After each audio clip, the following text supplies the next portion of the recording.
Hello, everybody. I'm Paul Norris, so I'm Organic Director for Journey Further. We're a performance brand agency, campaigns, global agency, performance agency the last 2 years running. And I'm going to talk to you today about getting more for less, so driving organic growth when demand is down. I think today there's been a very heavy skew towards paid media for obvious reasons. We're looking for short-term growth right now, but oftentimes organic gets quite neglected, and hopefully today I'm going to show you what's possible in the medium to long term if you're able to focus your efforts on organic and do it in a similar way, look at it in similar metrics like you would a paid media campaign. So I've worked in organic media and search for about 15 years now, and I head up our SEO, digital PR and our performance content offering. Over the years, I've been lucky enough to work with some big brands and retailers in the e-com space, including like Dior, Dr. Martens, Holland & Barrett, M&S, Waterstones, Oliver Bonus, to name a few. But when I distill it down, in my role as Organic Director, and I'm also on our solutions team, I generally deal with what I call 2 Ps, pitches and client problems. And oftentimes you'll often encounter pretty much the same common threads. And this is becoming increasingly more so over the past couple of years. How can we grow when demand is down? So we've got all of the context from Rich's talk earlier about rising costs of CPCs, more customers spending on considered purchase, higher ticket value, but spending less frequently and less sporadically. So coupled with this, there's also the question around how we can reduce our reliance on paid search as well. So hopefully today with this talk, we'll touch on that and look for some opportunities and solutions for your brand and your business. Okay, so there are 4 clear steps to doing this, to looking for demand where it is dropping and looking for those green shoots, looking for those sort of niches and those subcategories within the bigger categories where we're seeing decreasing demand. So first and foremost, it's mapping and measuring the search opportunity. I think Google, in many ways, often by design, makes it quite difficult to really align your paid search activity with your organic search activity because it pays them literally to put more money, keep shoving more money into increasingly more competitive and more expensive keywords. So first of all, understanding where the opportunity lies, where those gaps in your paid search performance lie, where we can fill them with organic search. Secondly, we look to create commercial clusters and create what we call a striking distance scenario. So seeing what's possible, not just looking at the whole market and seeing how many people are searching for keywords and for products and for categories like yours, but seeing what's actually within reach. Oftentimes, a lot of agencies may pitch all of this volume, but how much of it is actually attainable? To coin a cheesy consulting phrase, a lot of brands, a lot of retailers try and boil the ocean when it comes to organic. They try and do everything all at once, and it just doesn't work like that. It's expensive in terms of time and resource, and it means a lot of wasted resource on your part and your developer and your content writer's part as well. Thirdly, we build a business case for organic. So whilst organic traffic can be cost effective, and if you can attain strong positions, it is always on and it becomes quite lucrative. But before we get to that point, how can we get buy-in from your board, from the stakeholders, from the people who hold the purse strings? Oftentimes, a lot of the sort of SEO teams and digital PR teams are often quite siloed to the broader marketing function. How can we build them in? We talk to them in their language. So we'll talk you through the process of how we build a business case for organic for our clients and for our brands. And then finally, how do we become and stay relevant? Digital PR, links, strong top publisher coverage is the currency of organic success. That's our media spend if we were to put it in paid search numbers. How can we become relevant and then stay relevant? So we'll talk through ways we can do this.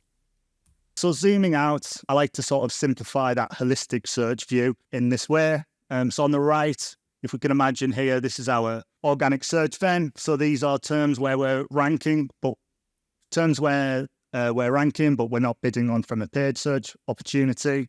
On the left, with more sort of bottom of the funnel, you're paying to play there, but you're not ranking organically. So these are your real strong commercially prioritized terms.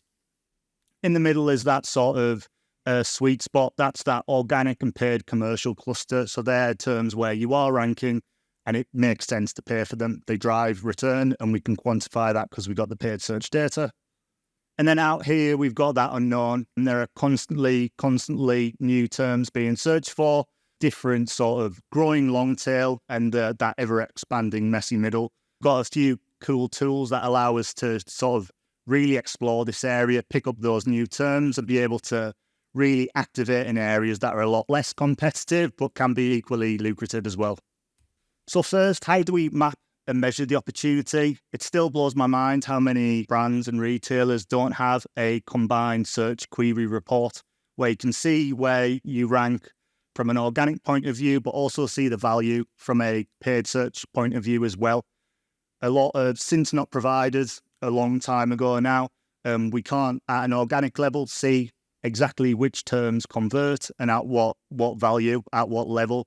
By combining our search query reports, we can start to pull that data through, which is an absolute goldmine when it comes to looking at your sort of holistic combined search performance. Secondly, identify your most valuable target keywords. This is where we start to create what that commercial keyword cluster looks like. And so instead of like trying to rank for everything and track everything, if we can take a look at what we call a commercial keyword cluster, then we can really just focus in on the keywords that matter and start to track their performance and see what they're driving from an organic and a paid search point of view. And then understanding what you can and can't do in organic. That you can't rank for everything in organic in the same way for the keywords that you pay for from a paid search point of view. So best example is like competitor bidding. You can't rank very well for your competitor keywords unless they're like versus type keywords as well. So understanding what you can and can't do is very important before setting out and executing on that strategy. So how do we create these commercial keyword clusters? Once we've built them out, then we typically exclude them from your sort of PMAX campaigns because of the restraints when it comes to tracking and what metrics you can see there. We build out a separate sort of standard search report to ensure we got full visibility in this standard setup. And then what we can do is we can also weight organic rankings where necessary as well. Not all keywords are the same. So once we've got that commercial value, we can start to exclude those which are more top of the funnel, which aren't those like real commercially prioritized terms. And then exploring the unknown. Oftentimes when we talk about organic media, we talk about organic search just because Google has such a large share of the market. But more and more, especially the younger generations and Gen Z, we're seeing they're going to TikTok first before they go to Google. So ensuring that we're monitoring demands. Platforms like TikTok are not only a place of search, but they generate demand as well. We often see things previously when I've worked on the Holland and Barrett account. I think the chlorophyll phase absolutely blew up on TikTok and saw a huge spike in demand on site. And we were unable to really, before we saw it trending on TikTok, unable to see what really caused that. So not only monitoring your sort of go-to platforms, but also these emerging search platforms is really key. And then identifying low and no volume searches as well.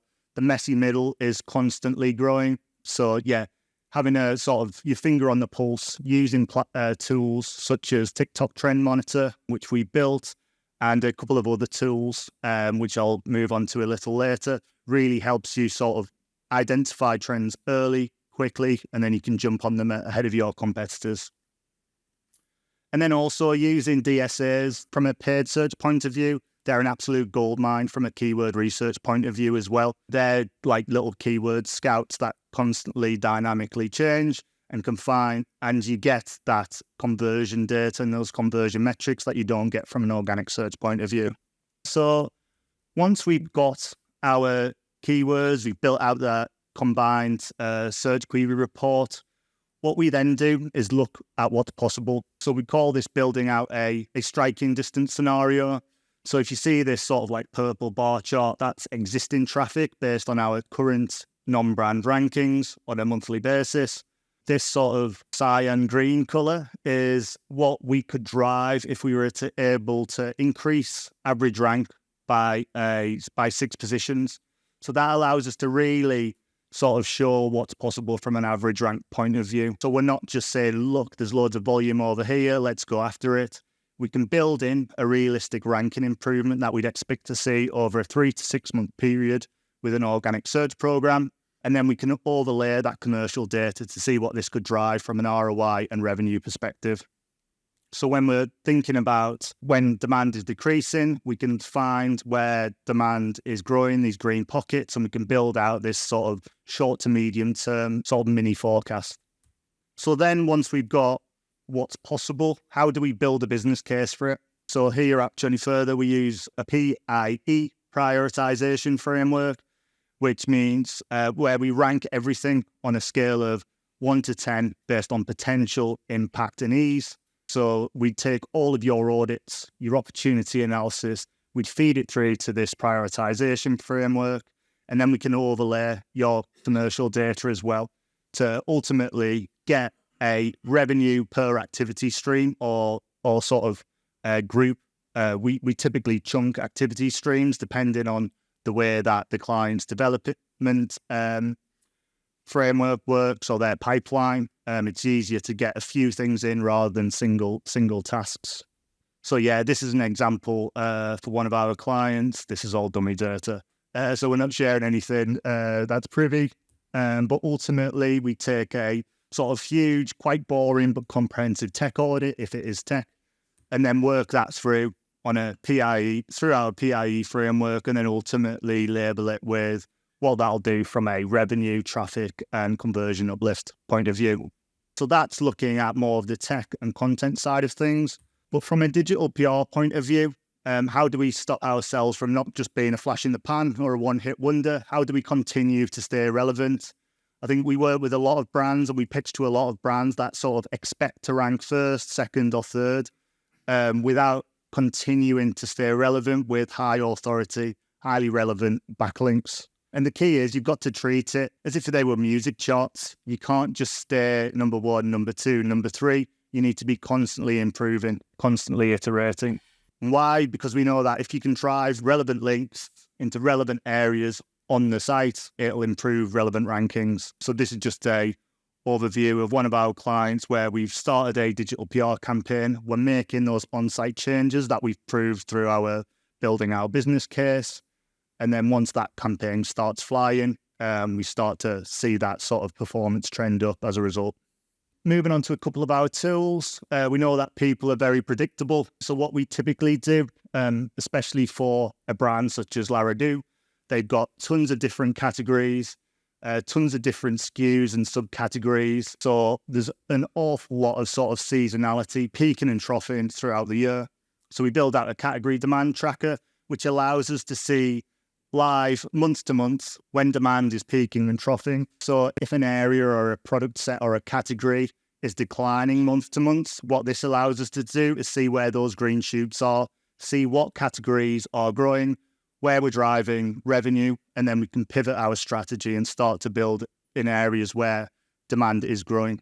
Don't look at average monthly search volume as gospel. It is average monthly search volume. So of course, when you look at it throughout the year, look at actual monthly volumes. So for instance, this is looking at Laredo's category demand tracker, where we can see linen trousers. There's a 260% increase versus average monthly search volume, where people are looking for linen trousers. People only look for linen trousers in May and June in the UK.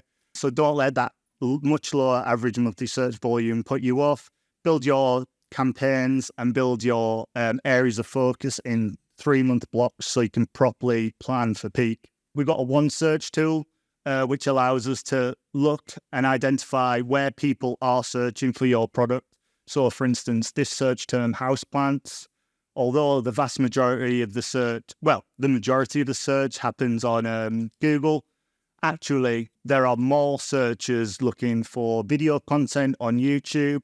There's also a lot of search on Pinterest where people are in that more mood boarding phase.